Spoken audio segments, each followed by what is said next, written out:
Hey, Catholic Divas, welcome back to the podcast. Mama Vicky and I are in the midst of lots of changes preparing for 2026. So enjoy these next episodes in November and December, and we are going to see you with a new launch in January. Hey, this is Mama Jane. And this is Mama Vicky. Welcome to the Cycles and Sanctity podcast. I'm a Billings ovulation method instructor and a certified Catholic mindset coach. And I'm a labor and delivery nurse, an IBCLC, and a La Leche League leader. We're here to share with you the beauty and the pain of your cycles. Have you considered honoring your cycles throughout the journey of your womanhood? Have you ever considered your cycle as a tool towards your holiness? Well, sisters, it is. We're excited to walk this journey with you. So go grab your favorite journal and pen and your hot beverage, and let's do this.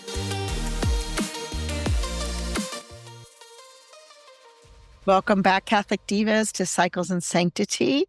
We are Mama Jane and Mama Vicky, and we're so glad that you're with us. We are going to be talking today about the joy of trusting our bodies. But before that, I want to mention we had a listener that reached out to me particularly and was just asking me about a couple of podcast episodes that we did before. We did an episode on the joy of staying at home and the joy of a working mom. And she just asked me about discernment, like, did we talk about that? We didn't talk about that. We may talk about that in a different episode. What we're doing right now with this series is really trying to help you be more mindful of the joy. Joy is a fruit of the Spirit, but it's also an attitude and it's also an emotion. And as we've spoken many times on this podcast, our thoughts activate the emotions, our emotions create the actions that we desire, and then the actions create the fruit. And like Mama Vicky always says, she was just so surprised to realize that we had choices on our thinking. And so that's really what we hope this series of joy is that I heard of a phrase, equal airtime. Like, what are you listening to?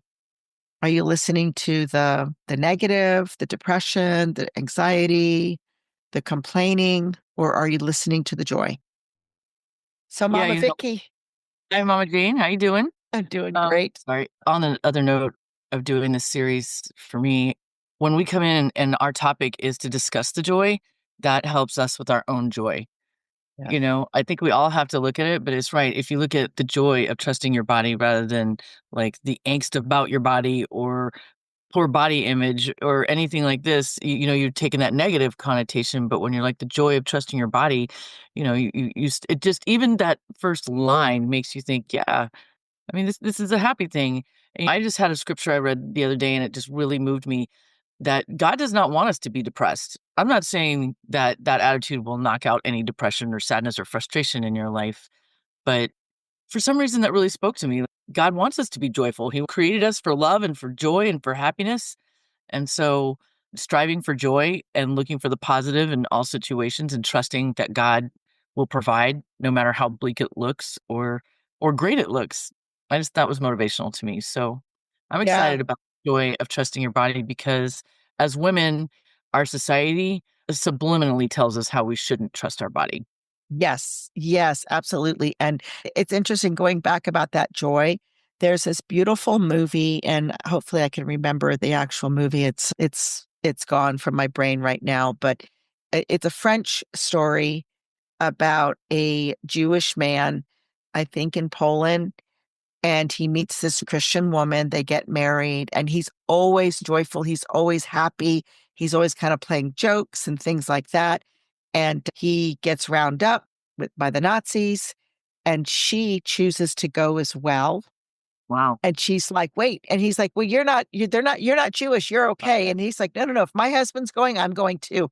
But of course they were separated. And the other part of it is that they hid their son, but their son came along. And so he played a game with his son in the concentration camp.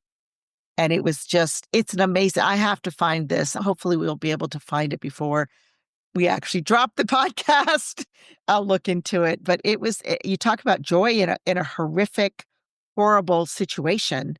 Well, You and know, Frank, Yes, exactly. That's exactly right. So, yeah, so we always have that opportunity to find joy in whatever circumstances.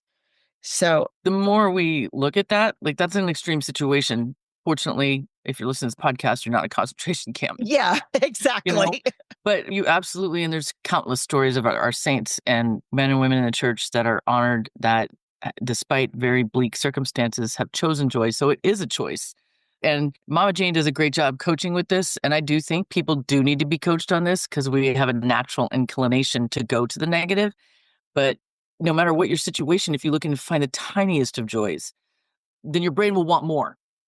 You will learn, your brain Exactly. will start changing from, like, looking for the, "Oh, no, why can't we?" or "Well, this won't work," to the, "Well, gosh, the sun was out for an hour today," or "It was light for 10 minutes longer today." It doesn't have to be revolutionary. It can be, but it doesn't have Yeah. to be. Yeah, exactly. It's kind of, again, it's training our brain to find the joy. Mhm, It's training our brain. But sometimes, like I know for myself in my own journey, that is actually a game that I created for myself at one point because I was so depressed and I was so sad. And I knew through personal development that I could change my thoughts, but I didn't even know what the feeling of joy was. And so what I did was I just literally, this is, gosh, 15, 16 years ago, I would ask myself, does this bring me joy? I mhm, would drive around. There's a beautiful neighborhood that has these beautiful, beautiful $1 million and more houses. And I would just look at them. I would look at the flowers. Does this bring me joy? As I'm eating something, does this bring me joy? That was always my wonder question. Is this bringing me joy? And then I would discern yes or no, or how much joy it was bringing me. And mhm, I was able to think and realize, like, oh, you know what? This doesn't bring me joy. So why would I want to do it? It is that discernment, it's that reflection. And it helped me really listen to what I wanted to hear because I wanted to move in the direction of joy. mhm, And so it gave me that opportunity to make better choices. And going back to the theme today of trusting your body, just even saying the word trust your body, that can bring up a lot of emotion and triggers for others. And again, I'm going to use myself as an example. I remember a long time ago when my children were still in the house, they were in a choir, and this choir director did private coaching voice lessons. And I thought, I want to learn how to sing really well. Like, I just want to learn how to sing. And she would give me this new music and she'd say, okay, 1, 2, and I'm like, "Wait, wait, wait, I've never heard the song." And she's like, "Your body knows." I don't know how to read I don't know how to read music, like, I'm not a musician, I kept saying that, and she'd say, "Your voice knows what to do. Trust your voice." And that was such a profound experience for me of trusting my voice that it would go on the note that it was called, and I would be amazed. Like, we would practice one song and I would get it right, but I would freak out if it was a song that I had never seen before. I didn't know anything. Like, my brain just was like, "I don't know what to do," you know? Well, and And one, that happens a lot to us. yes. Because when you get your cycle, even if you come from a place where that it was very well explained and you know what to anticipate, when it's actually happening to you, it's the first time and you're like, oh gosh, oh gosh. And and I find this often in my work. I mean, women, I still have not found a way to explain what a true contraction, what birth feels like to a first time mom. I think it is meant for each woman to experience, but I do see the profound difference between a woman that says, I don't know what's going, I mean, I have an idea, I know I can do it, to a woman that's like, comes in with fear. Like the idea of like, I'm gonna need help to do this. My body's not ready. If I feel pain, I can't do it. And there's a huge difference in the course that your parenting and your mothering role takes. And that sets the pace for trusting our body. Mhm. And this leads us to our cycle. This is cycles and sanctity. So Yeah, do we trust our body to cycle well? There's been many times this, but I find there is a tendency with my phlegmatic clients because phlegmatics like constancy. But when I'm training a girl how to track her cycle, there's a thought that something's wrong with my cycle when from one menstruation to the other menstruation is 29 days, and this month it's 32 days. And the thought is something's wrong with my cycle. And I have to remind them, I have a document that reminds them what's a normal range, what a normal range of a cycle. You don't cycle every single day. Your period does not start every single month on day 29 or, 30, because we're not the same person from last month, And right? just think about it. I mean, some days you wake up and you feel a little more motivated to tackle the day and your arms and legs and body. Let's say you do a exercise practice. Let's say just even compare it to going on a walk. Some days you got to really make yourself go out there and walk, and your body is like, I don't know if I love this. And then some Yeah. days you walk and you're like, this is phenomenal. I Mm. feel good. There's no aches and pains. And so our bodies are fluctuating. I refer to a lot of things as a dance. Mhm. I mean, we're always in a dance with our body, and the dance steps change and the music changes, and our bodies can adapt to it. And that's why, I think sometimes for me, since we're using ourselves, natural family planning, I always knew I wanted to do it. And natural family planning has come a long way. Like in the very beginning, we didn't have a whole lot of reliable ways to do it, or they seemed to me complicated. Moms are busy, really, no matter what stage of life, but especially with little kids. And I find this in general with breastfeeding. I help moms breastfeed. The more tools you throw in to quote help, like the more it becomes overwhelming. And so Yeah. I'm not saying all tools are bad, but Mhm. let's very, very discretionary on what tools we choose to use. Mhm. And what I love about Billings is there just isn't a whole lot to do. Yeah, it's interesting you say that, because one of my own thoughts is a lot of the newer forms of natural family planning underline this statement, this idea of that you can't trust your body. Mhm. Instead of where that's one of the reasons why I really resonated with Billings, especially as a teacher. I just really became so appreciative of the fact that I literally can teach any woman. It doesn't matter her economic situation, it doesn't matter her language, it doesn't matter her education. I can even teach a blind woman, which is really cool. And statistically, one of the cool stories I love about Dr. Lynn Billings is she taught fisherwomen in the Fiji Islands who literally would spend their day in the Pacific Ocean catching fish. Like, how cool is that? And I think that's the beauty, is that when we become trusting in our body, that our body can do what it's made to do, right? And God would not absolutely. I mean, we are the makers of the people, ladies. Yes. That is God 100% put us here to Yes. grow the people, and now we need our partner, to our husband, to make the people, but we are the nurturers, the growers, and our body was meant to grow them. A lot of times in this modern day labor and delivery, people make sarcastic remarks like, if a man could do this, a man is not meant to do it. A man has other things to do that we are not meant to do. They've got some more muscle mass, they've got more strength to do things in a different capacity, because if you birth a child or mother, however, like we just have different strengths, and trusting your body also helps you trust God. Yes. Yes, and that's really one of the reasons, Vicky, that I really wanted to call this podcast Cycles and Sanctity, because I really see it as, how do we draw closer to the Lord the more we understand ourselves? And I want to touch on, let's say your body, quote, doesn't work right in our minds. It could be a fact, like, you could have a serious disease, a dysfunction, or like our dear friend Jen Cross, whose tumor has gone down. But I mean, the fact is she has brain cancer, and Correct. her body doesn't like, so there are some things that her body's not able to do at this moment.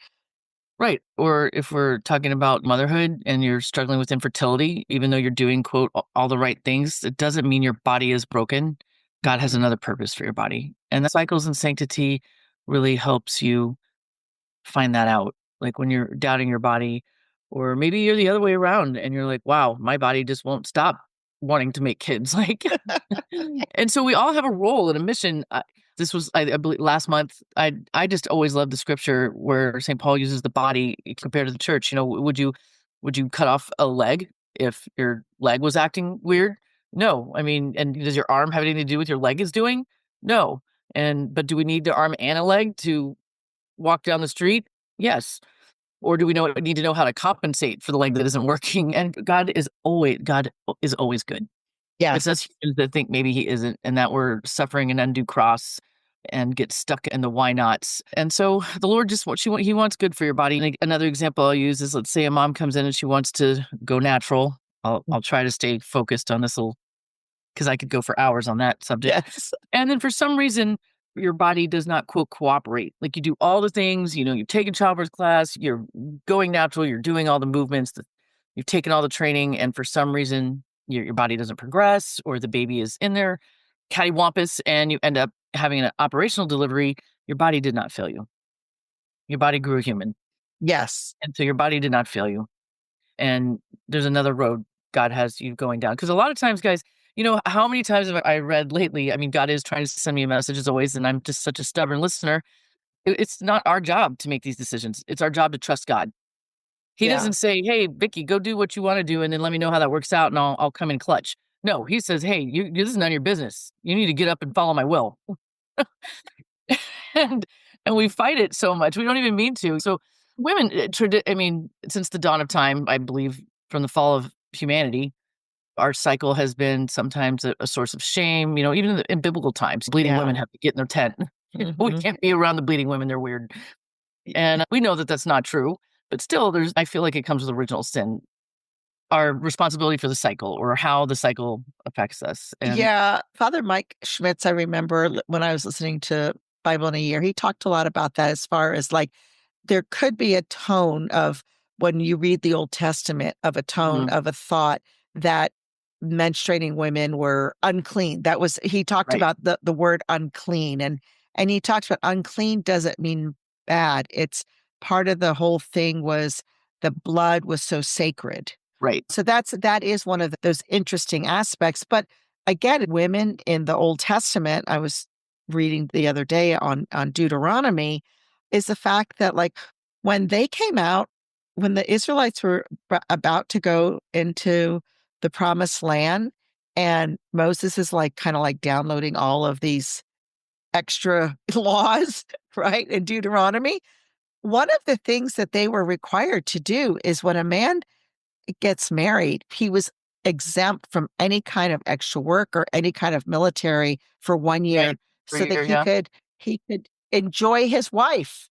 mhm, Like, I just thought that was always so cool, like, he mhm. had a whole year of enjoyment, like, "No, no, no, we understand how important marriage is, and we understand how important coming together and becoming one is, so you're not required to go fight the battles or anything like that."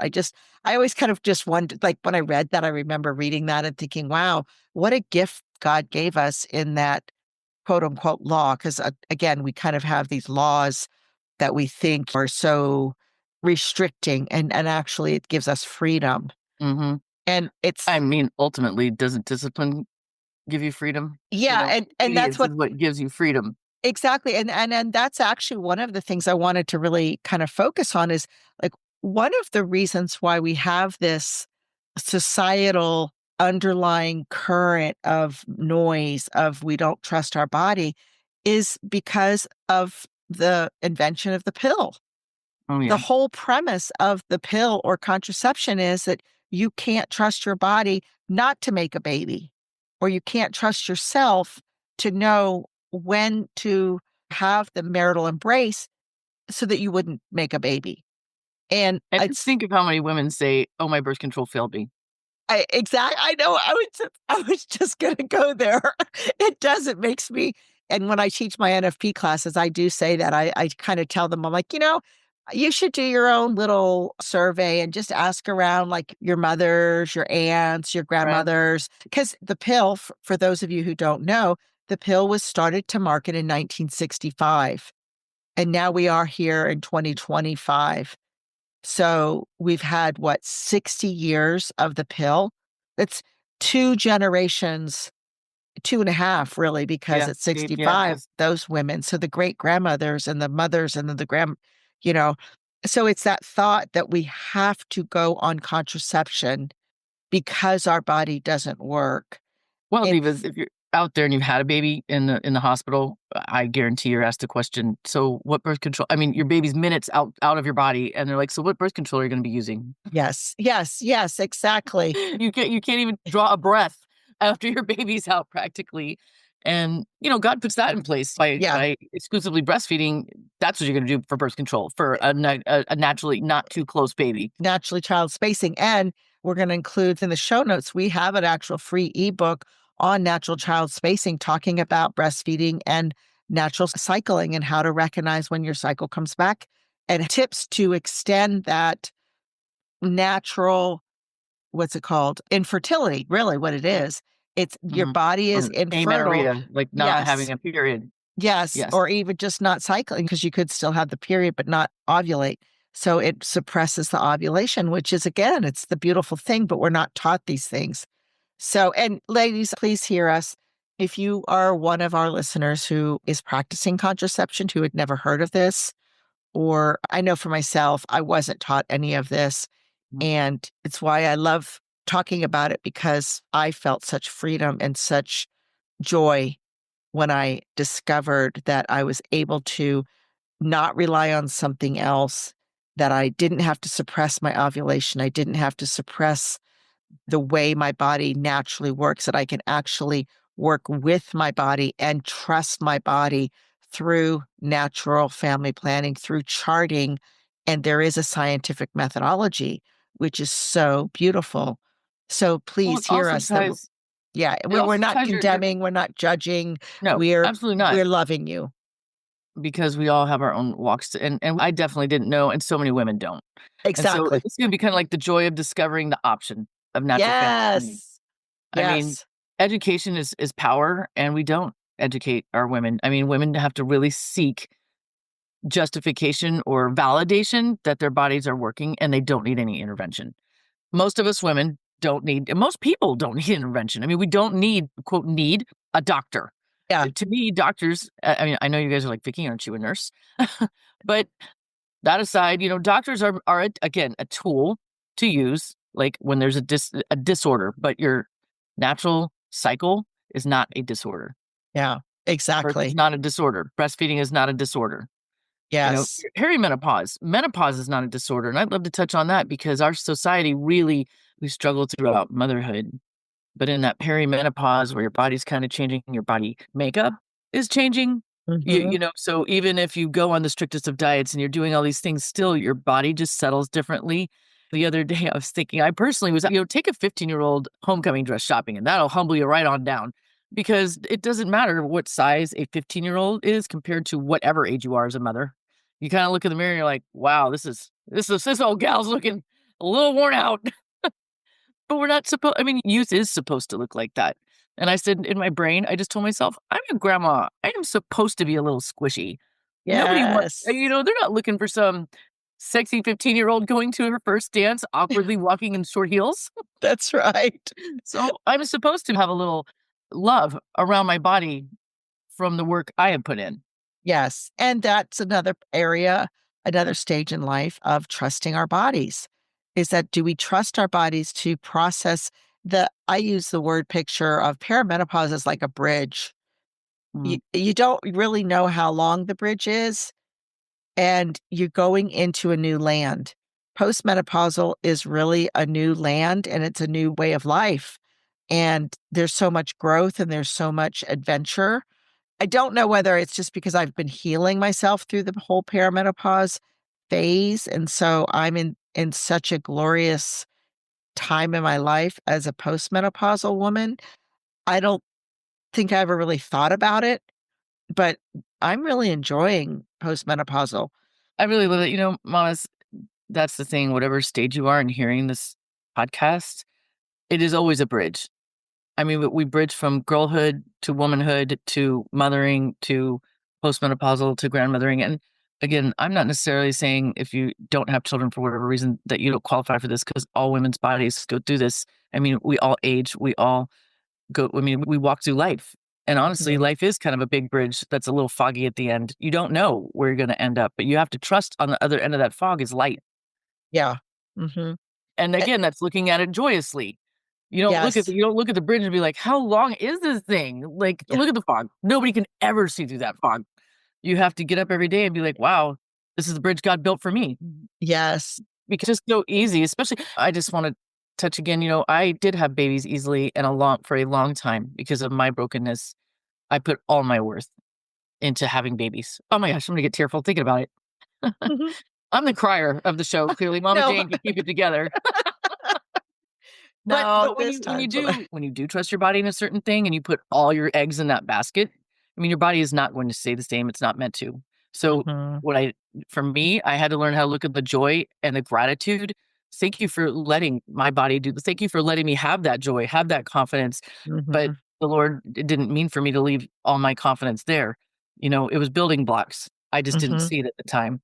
So, Yeah. the Lord always has us on a journey, no matter what, Mama Jane, and I don't know if we told the whole story, but my mom, her sister got really sick, and so many people said her body would not come back from this. Yeah.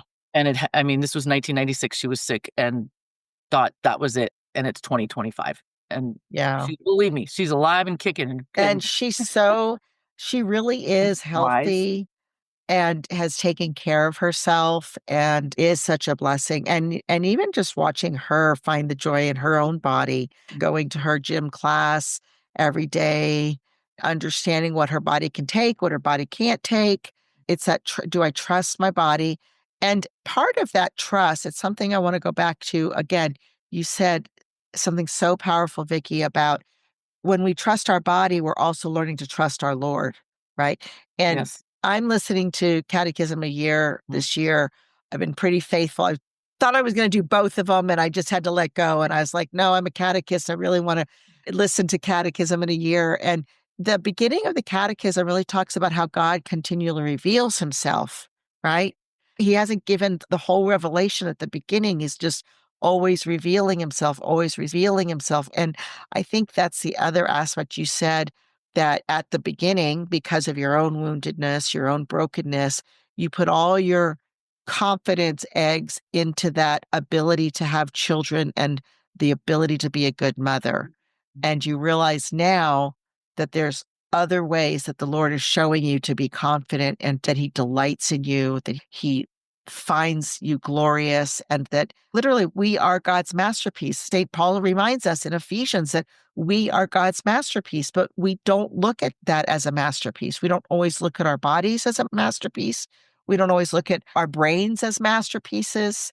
And it is really just that message, ladies, that we really want to exhort Drive to home. you. And yeah, just pour into your hearts that trusting your body is a good and holy thing. Your bodies are good and holy. God created us male and female, and He created our female body in a certain way so that we can glorify Him in our own way. And every part of your body has a purpose. Your ovaries have a purpose, your uterus has a purpose, your breasts have a purpose, and men don't have those things. And it's just so glorious when we can acknowledge and be aware and talk about it without the shame, without the squirreliness, with the proper Thanks. terminologies, because they're just organs that have certain purpose to fulfill our life. And yet, what I find is when you become more trusting in your body, you do start to find the joy in your body. You do. And then you're finding the joy in the Lord and the gratitude in the Lord. And then that applies to your life.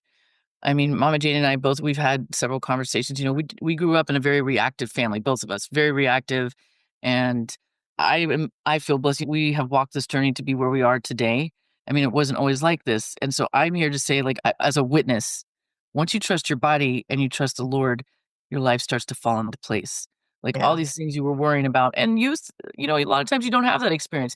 You're young with your first kids or whatever age you are with your first kids. Again, it's that bridge with the fog at the end, and you're sitting here worried about the next plank. Well, that plank's there. Don't distrust this plank. You're like, I don't know, that plank looks a little shady. I'm not taking that step. Or I'm going to go on the railing and walk on the edge like this. Well, you can, but that's a little more unstable. And so, ladies, if you're listening to this, I needed coaching to get this mindset. I couldn't do it on my own. Even just a discovery call. or if you're in the stage of pregnancy and breastfeeding and you're doubtful and the feedback you're getting from people you talk to is, you don't really have to worry about that. The hospital will take care of it or whatever. Mm. Please reach out to us. Join us on Yeah. our Facebook, email, and absolutely listen to this podcast, because the sooner you trust your body and look for the joy in your body and trusting your body, Hmm. the sooner that's another avenue of joy coming into your heart. And Yeah. that's not every day. I mean, every day us humans have to get up and choose joy. Just Yep. like we both have a lot of young adult children, and they're all finding new relationships. Like they're finding their partners in life. And I can't tell you how many times recently God is sending me a message. I need to get it. I tell them love is a choice, because I know you're all smitten with said person. And usually they come to me after they've had some kind of argument or a disagreement, or they had a revelation that, whoa, my partner's thinking a whole different thing. And they think this is done and over with, or whatever. And I said, no, no, it's a choice, because someday that new wears off. And then you look at this person you're with and you're like, why, why does he chew like that? Well, let's bring it back to the Yeah. body. I wanted to share something. You said something really important about the mindset, of course, and our Facebook group, because Yes. that is the community. And you shared with me an experience that you had as a labor and delivery nurse about this beautiful patient that you had who really had a desire to go natural. And she had some stuff, but everyone was supporting her, and it wasn't until her godmother came in that she could really embrace and hear the voice, Mm. and she could use her godmother's joy, confidence, trust in her own body to be able to work and labor and Yes. have those contractions. And really, that is what the gift that, I mean, I'm getting chills because that is the gift that you give to mothers that are laboring, postpartum mothers, breastfeeding mothers, is a new mom especially, or a mom that is not in a state of being able to trust. Mhm. It's like that safety, like, no, trust me. I know how to help you. Let me walk with you, and we'll do this together. And And then, that yeah, builds the trust, right? It's like, yeah, it's whenever I teach a couple about natural family planning, I just use the analogy of the bike. Very rarely does a child jump on a bike and have the balance, the ability to balance on a bike. Now, some of them do, or some of them are pretty quick to learn, but that's my job, is to hold the bike as long as you need the balancing. And when, if you remember, like I remember, don't let go, mom, don't let go, let's go. no, I don't That's think anybody lacking. forgets riding a bike or Yeah. learning how to ride a bike. Exactly. But that's the trust. And sometimes you need another to pass on the trust. It's Yes. okay. It's okay. We've got it. And that's why we call our company Wisdom Wellness Coaching, because we have the wisdom between the two of us. We have over 100 years of wisdom, and we desire for your wellness, whether it's emotional wellness, spiritual wellness, physical wellness. We desire you to become the best version of yourself, and so that you can really become the masterpiece that God desires for you to become in order to serve the people that you're called to serve. Yes. With your gift Yeah. and purpose, we all have Yes. And with charismas and joy, right? it's With joy. joy. It is joyful. So, and like you said, it takes a sisterhood to get that trust, to hold that bike. Yeah. So we want to be a part of your sisterhood. Yeah. And And as part of the sisterhood, we're going to give you a little bit of soul work. As mhm, a coach, I like to ask good questions. So, again, this is all about journaling, giving yourself maybe 5 or 10 minutes quiet time, either after dropping the kids off at school, or during lunch while you're at work, or in the evening after the kids go to bed, whatever time, or maybe on a Sunday. Ask yourself these questions. The first question I want to encourage you to really meditate and reflect on is, how do I trust my body? mhm, Find the ways that you do trust your body. The second question is, how could I trust my body more? In what ways am I not trusting my body? Where can I trust my body more?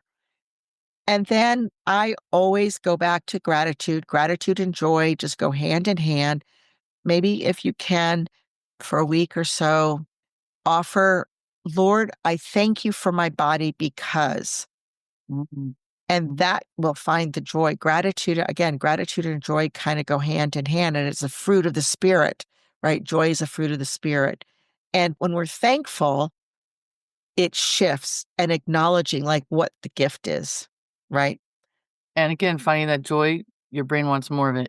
Yes. Brain's like, "Well, that feels good. What else am I grateful for? What else does my body do? Or what else?" And then it just spills out into your life. Yes, And exactly. and It, it's easier to come back to on the days you're not looking for the gratitude, yeah. because you'll start to feel like, "Why do I feel unrest? Why do I Yeah. not trust this Hmm. process?" So come on over, ladies. Come to our Facebook. And if you've never heard of Billings, you've never heard of natural family planning, also that brings a trust in your relationship. I mean, I jumped off topic because at the end, it's all about communication with your person that you're with in life. And Billings or any natural family planning is a beautiful way to open the doors of communication. Yeah. Well, listen, ladies, we love you. We want to communicate with you. Reach out, meet us over on Facebook, and we'd love to have a chat with you guys. God bless you till next week. We hope you enjoyed this podcast. Go ahead and share it to your best friends. And it would really help us if you wrote a review. Tell us how we're doing. We want to hear from you. And come on over to our Facebook page at Cycles and Sanctity and join our conversation. That's where we can talk every day and make this podcast into what you want to hear. See you next week, Divas.